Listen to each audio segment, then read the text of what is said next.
It's nice to think she won't be around for a while. My youngest brother was getting married, and I was busy getting ready for an overnight stay. I even took paid time off from work to leave our home, where I live with my in-laws. It's been a while since I did that. I was packing my overnight bag for the celebration when I heard my mother-in-law's voice behind me. "Never come back, and while you're at it, why don't you just get a divorce and leave?" she said. "Sure, as you wish," I responded calmly and accepted her spite with a quiet smile. Leaving her sneering taunts behind, I stepped out of the house. Before I got too far, I said goodbye to our home. "Thank you for everything. It's been a long time." I don't remember ever being looked after by my mother-in-law, but somehow I felt very lighthearted. I pulled along a slightly oversized suitcase, rushing to where my beloved family awaited. I'll be staying at the hotel for 3 nights and 4 days. What comes after that remains a secret. My mother-in-law doesn't know that I will never return as a resident of this house. I'm Michelle Williams, a 53-year-old part-timer. While working at an office, I also manage our busy household.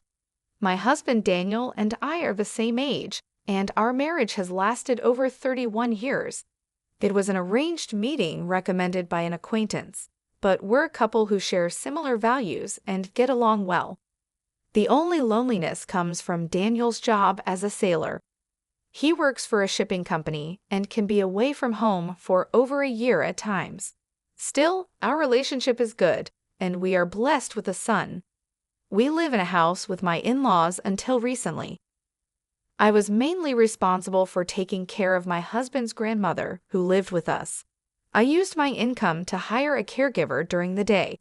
After that, I took care of her mostly by myself. This went on until my grandmother-in-law passed away. Michelle, thank you for everything over the years. Grandma must have been happy too.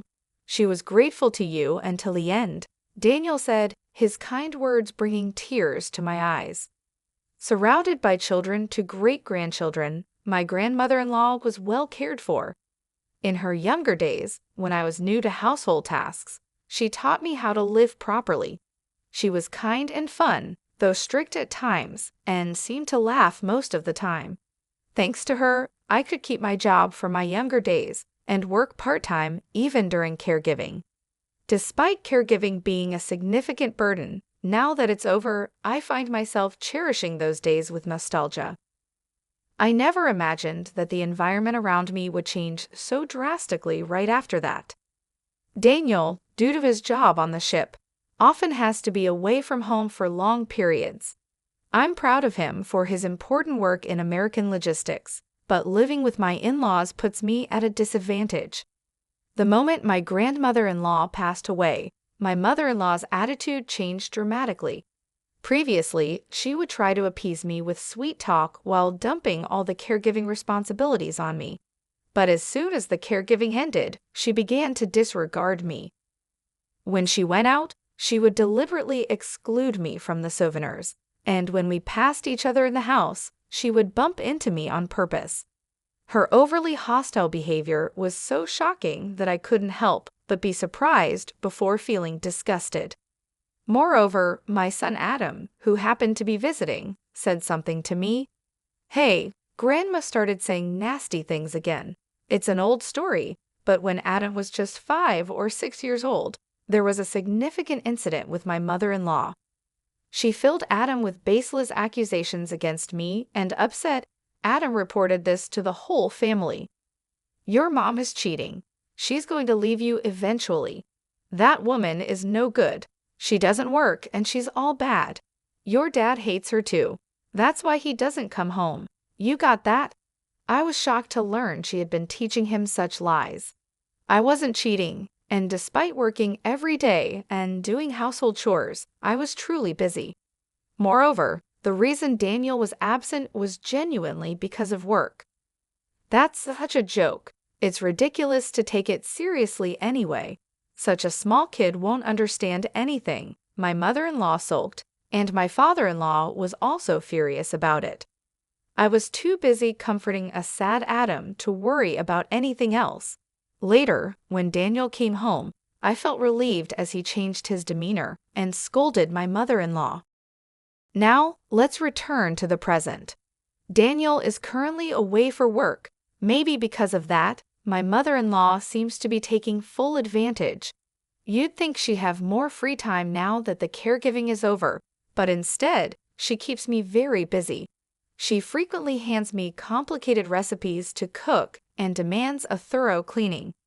Just the other day, she invited the neighborhood ladies over, and they watched a marathon of dramas.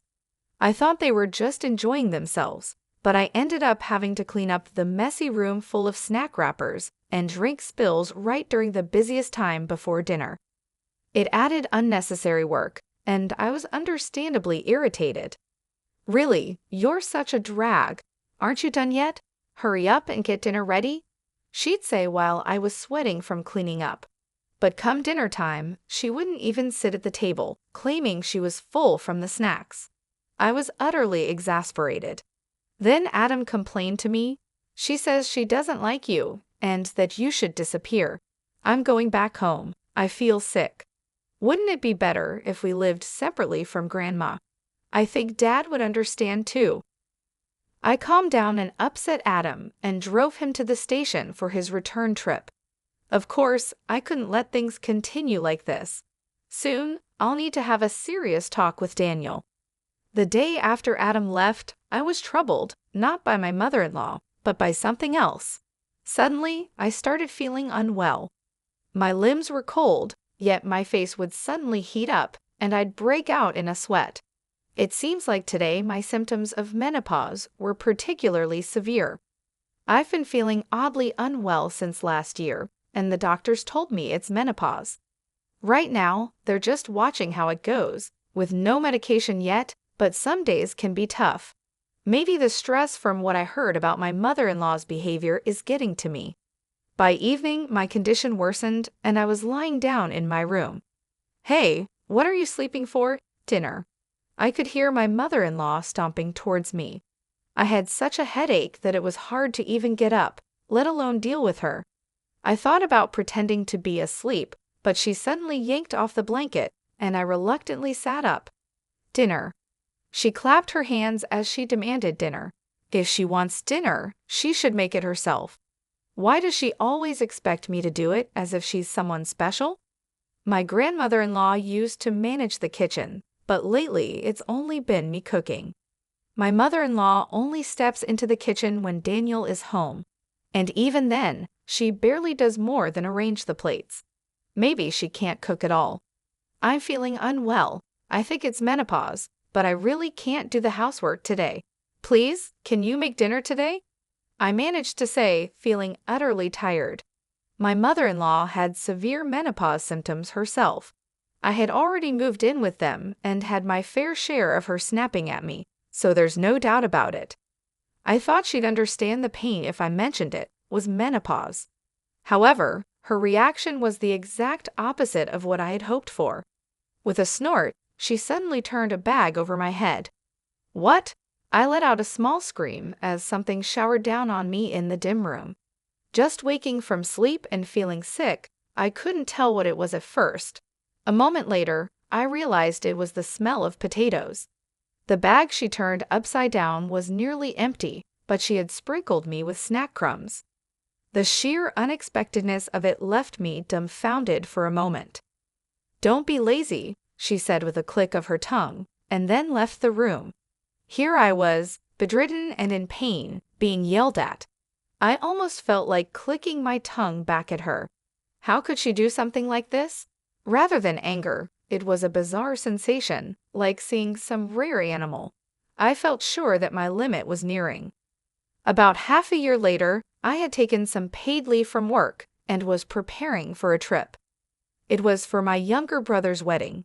He had been living with his girlfriend for a few years, and they were finally tying the knot. Their home is in Michigan, and they wanted to have the wedding there. Since it's quite far from here, I booked a hotel for a 3-night, 4-day stay. I decided to take the trip and participate overnight. My younger brother offered to cover the hotel costs, but I declined. Since the date of the ceremony was set according to my schedule, I wanted to pay for it myself. It's a small ceremony with just the family, but it's a rare opportunity for all the relatives to gather, so I'm looking forward to it. Since nobody else would likely prepare meals in my absence, I decided to make a week's worth of meals in advance the night before leaving, while we were eating dinner. I told my in-laws about the meals I prepared and stored in the fridge. My father-in-law thanked me, but as usual, my mother-in-law seemed displeased with everything about me. "Why are you even going to your brother's wedding? It's just a remarriage, isn't it? Probably nothing good," she said with a frown, and my father-in-law glared at her. "Actually, both my brother and his partner are marrying for the first time," I replied. My mother-in-law burst out laughing with a rude expression. "First marriage at 41? There must be something seriously wrong with him to be single that long.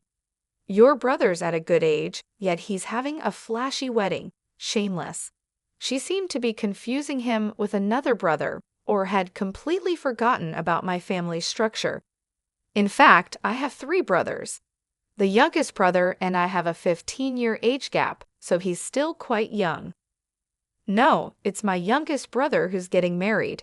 He's in his early 33s, and his partner is in her 24s, I explained, shrugging. My mother-in-law raised her eyebrows, offended by the correction, but soon twisted her face into a sneer again. "How creepy. His partner is 24. That's like a parent and child," she said. I was astonished at her refusal to listen. This time, even my father-in-law seemed to realize the mistake, clearing his throat.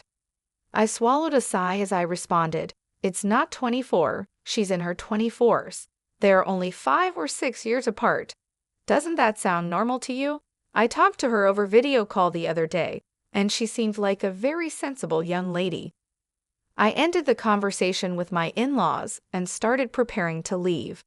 At the venue, I should see Adam and my parents as well.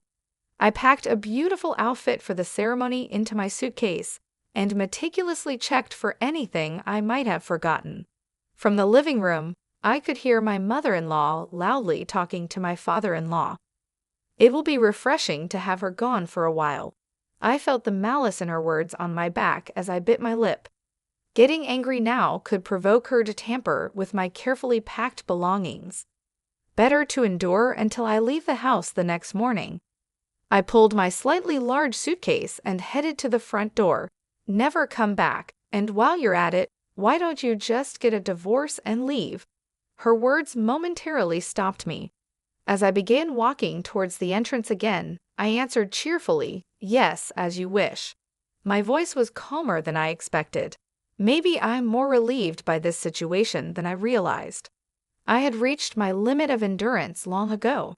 Actually, I had been in touch with Daniel beforehand, steadily preparing for this day. "Just stop with the nonsense and really do it soon," my mother-in-law scoffed, munching on snacks and laughing early in the morning. It's surprising how much she can eat just after waking up. I decided to walk to the station. As I left the house, before getting too far, I looked back at our familiar home and said with emotion, "I really owe this house a lot." Except for my mother-in-law, I've been grateful to this home for a long time, to my grandmother-in-law, my father-in-law, Daniel, and Adam.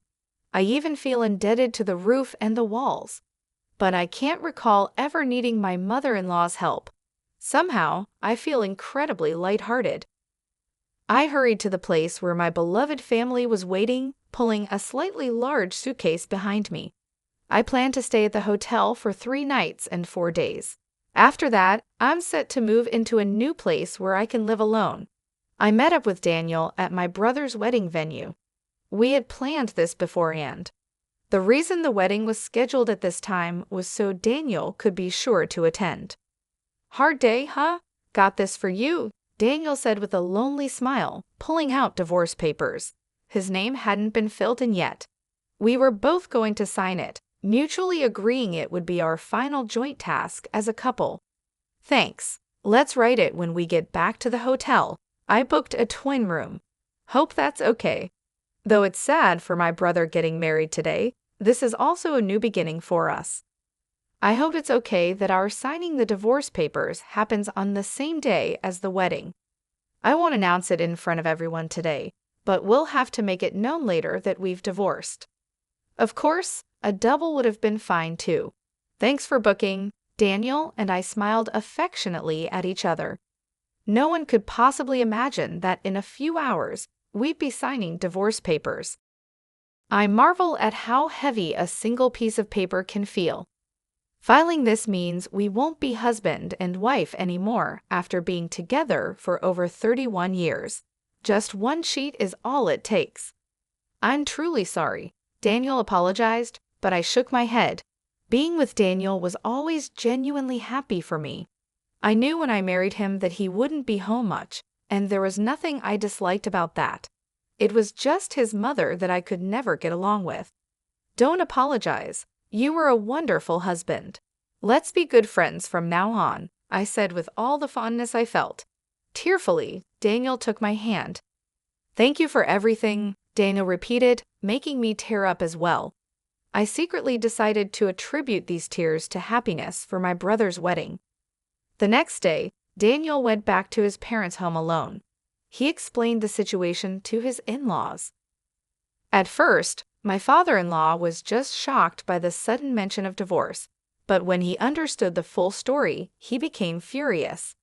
How dare you drive out someone who cared for my mother until the end? He shouted angrily, causing my mother-in-law to visibly panic. While I was primarily involved in caring for my grandmother-in-law, including the physically demanding tasks like bathing, my father-in-law, who had been strong since his youth, helped me towards the end. He also took care of turning our bedridden grandmother in bed. In a way, my father-in-law and I were caregiving partners. However, my mother-in-law really hadn't helped with anything. It seems my father-in-law had been silently resentful about this. You've been terrible at housework ever since you married into the family. I kept quiet because you gave birth to our son, but you used my mother's leniency as an excuse to avoid helping out. You're nothing like Michelle, who did everything. His grievances escalated. My mother-in-law tried to retort when compared to me, but my father-in-law started speaking before she could get a word in. It should have been you who left. To think we lost a hard-working daughter-in-law like that. Do you have any idea how much luxury Michelle's salary provided us? You haven't earned a single penny. Mentioning money put my mother-in-law in a weak position. She had never worked outside the home. The household expenses, including what my in-laws used, were covered by Daniel. Being a sailor, Daniel earned a good salary, and my in-laws converted all their pension into pocket money. Honestly, our family was wealthy. The costs related to the children or my grandmother-in-law's care could actually be covered by Daniel's earnings. Yet I worked because working was fulfilling for me. That's why I had no problem using my earnings for the family. I gave trips and theater tickets to my in-laws, and for birthdays, I treated them to upscale dining. Truthfully, these gifts were also investments in securing some time for myself. It's not too late, Daniel. Go apologize now and ask Michelle to marry you again, my father-in-law finally said. Realizing how precarious her position was, my mother-in-law was utterly distraught. But it was too late. She couldn't prevent the consequences of her actions from coming back to haunt her. This is the house I built. You leave. My father-in-law, finally enraged, began to drive my mother-in-law out. Understandably, she resisted vehemently, screaming and scratching at her hair in frustration. As she raised her voice in anger, she began clawing at her hair, repeating how frustrated she was. This sight was bizarre and apparently quite frightening. No, I won't leave. I won't divorce. How am I supposed to live alone at this age? In the end, she cried out in resistance, but she was no match for my physically imposing father-in-law, who dragged her out of the house. He firmly shut the door and even locked it. My mother-in-law clung to the front door, crying loudly enough that the neighbors, shocked by the commotion, called the police. Reluctantly, my father-in-law opened the door when approached by the police, but his anger did not subside for several days afterward. My mother-in-law and father-in-law lived as if they were separated within the same house. They didn't speak a word to each other and avoided even looking at each other. Whenever my father-in-law entered the same room, my mother-in-law would flee in fear. Such a life couldn't continue, and ultimately, my father-in-law called his daughter, who lived far away, to hold a family meeting. "I'm going to divorce her," he declared. But his daughter showed sympathy for my mother-in-law and opposed the idea, making the discussion difficult. Daniel then detailed the situation, confirming each instance of harassment I had endured. She had even lied to our son, trying to turn him against me. Daniel presented emails he had asked our son to write, recalling those times as evidence.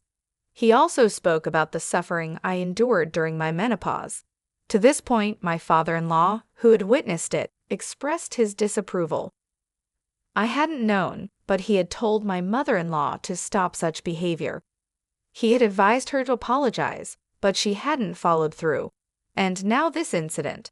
She had unfairly criticized my brother and mockingly told me to divorce and leave. All this happened while Daniel was away, and she acted differently in front of him. Daniel added that I had managed all the household chores and, along with the caregiver, had cared for my grandmother-in-law. In that situation, how would you feel if your husband's mother did the same to you? And if your father-in-law got angry on your behalf, whose side would you take? When Daniel posed this question, his sister fell silent. Seeing this, my mother-in-law became furiously upset. "Are you betraying me too after all I did by giving birth to you?" Hearing this, she didn't claim to have raised them. I ironically admired her honesty. I had always asked Daniel about this.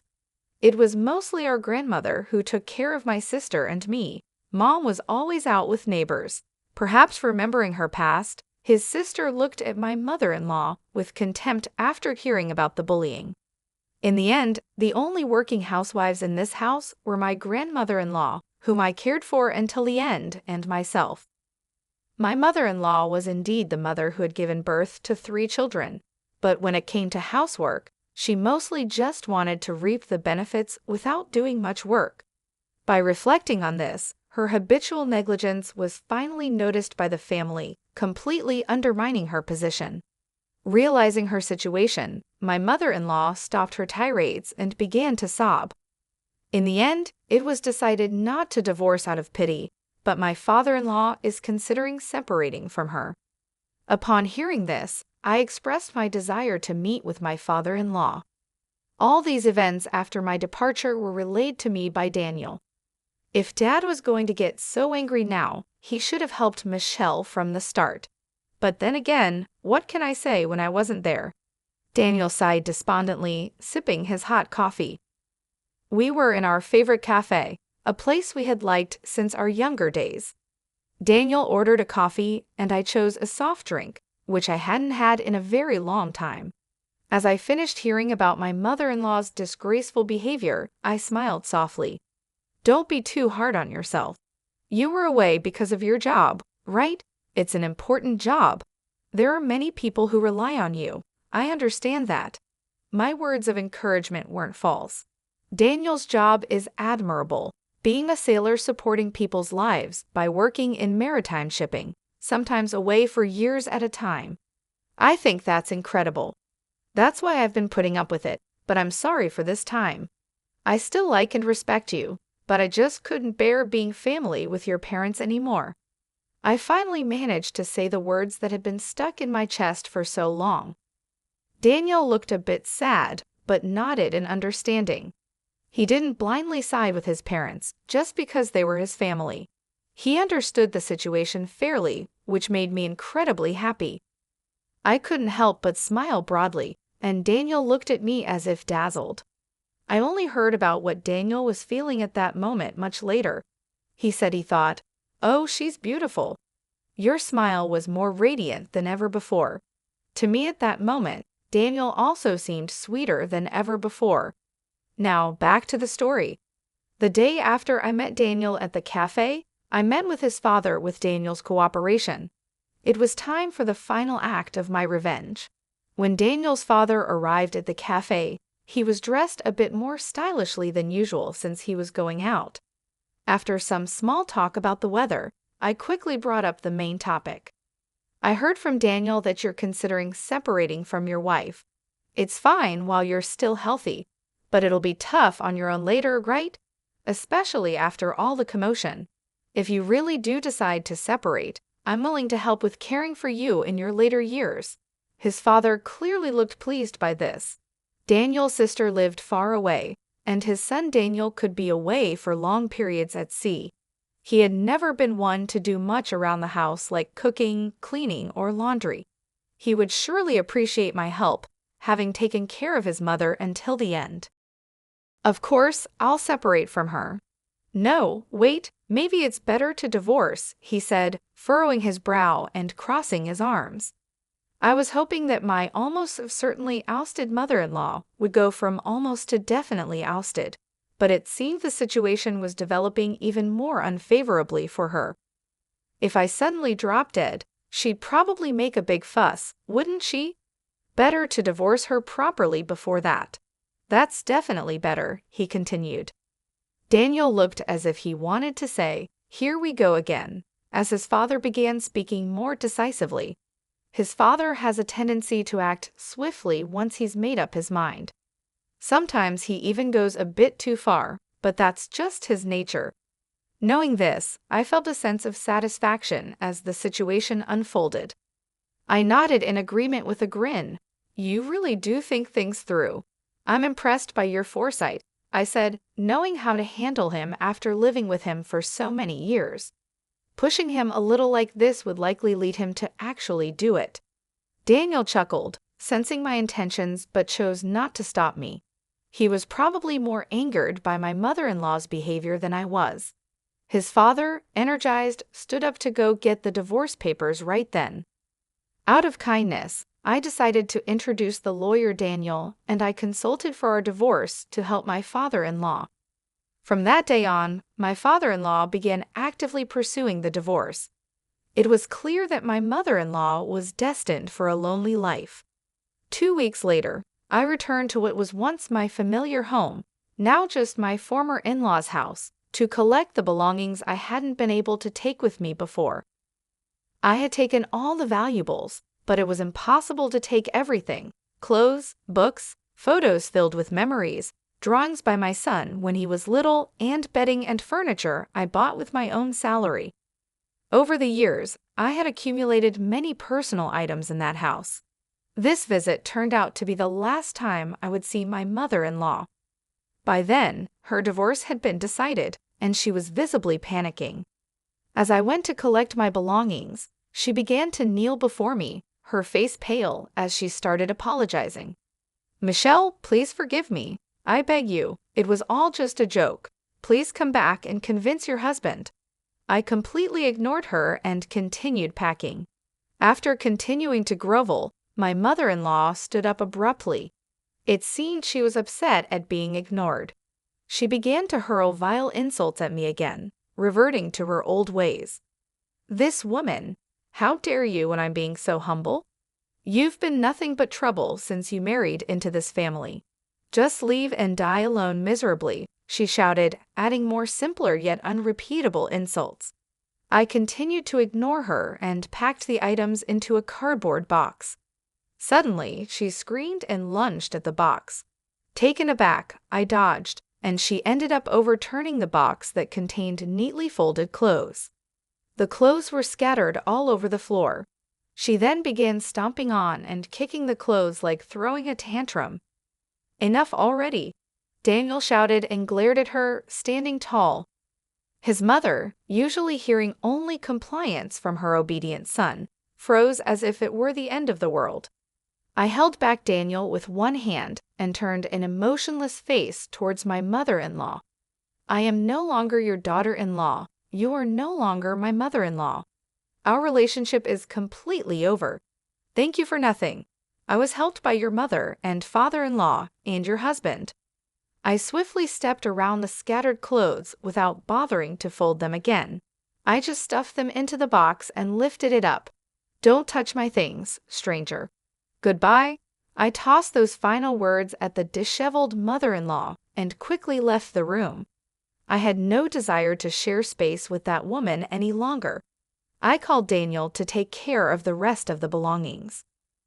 I got into the car driven by my brother and waited as he prepared to leave. I could still hear my mother-in-law shrieking from inside the house, but listening to her was a waste of time. After we left, I heard she continued to beat her own head and wailed terribly. As far as I was concerned, there was never a chance for reconciliation, but it seemed she deeply regretted cutting off her last hope. But her regrets were too late to matter to anyone. About a month later, my mother-in-law was finally evicted from the house and began living alone in a modest place. Daniel occasionally visits his mother to check on her well-being, as does his sister. I've heard that my mother-in-law now lives in her old clothes, substituting them for pajamas, and doesn't even bother to take a shower regularly. Apart from shopping, she hardly goes outside, spending her days eating fast food and budget snacks while lamenting her impoverished life. Apparently, she did split some assets with my father-in-law during the divorce, but sadly, it wasn't a significant amount, and she's living with financial insecurity in her old age. I don't know about my sister, but I'm not giving her any support. That's obvious, right? Daniel told me this with a shrug. As a well-paid sailor, Daniel was always a source of pride for his mother. She never expected to be completely cut off by her own son. All this was because she constantly disregarded me, the wife her son chose. And yet, the irony is that she herself had said, "Never come back, and just get a divorce and leave." Now she's the one who can't ever come back. It's exactly like the saying, "Curses return upon the heads of those that curse." She should have been prepared to face her own misfortunes if she wished ill on others. 5 years after the divorce, I'm enjoying a peaceful life alone with my cat in an apartment about a 25-minute drive from what used to be my in-laws' home. I found this place after looking for somewhere convenient for commuting to work. The rental is pet-friendly and welcomes animals. It's a lovely place with good sunlight. I still visit my former father-in-law's home once a week to cook him various dishes. Our relationship has improved since the divorce. My sister-in-law, who lives far away, can hardly look me in the eye, given how much I still help out. Daniel and I still keep in touch. In fact, when he returns from his long sea voyages, we make sure to go on dates. It's almost like we're courting each other anew. We go to movies, visit museums, and despite being somewhat new at this, our relationship feels fresh and exciting. We spend hours on the phone and exchange messages, finding it surprisingly enjoyable. Adam, who visits us on his days off, jokes about our fake divorce, saying, "You two just went back to being lovers, didn't you?" But the truth is, Daniel and I never were lovers before. Our marriage was arranged, and we never really had a period of romance. So now, it's like I'm building a romantic relationship with him for the first time. We even have a secret pact. If we ever find ourselves completely free from having to deal with his mother, whether she passes away, moves in with his sister, or goes into a facility, then we'll remarry. Daniel suggests that this would be when no more welfare checks on his mother are necessary. Discussions about whether his sister and her husband will start living with her or place her in a facility have already begun. Our reunion might not be so far off after all.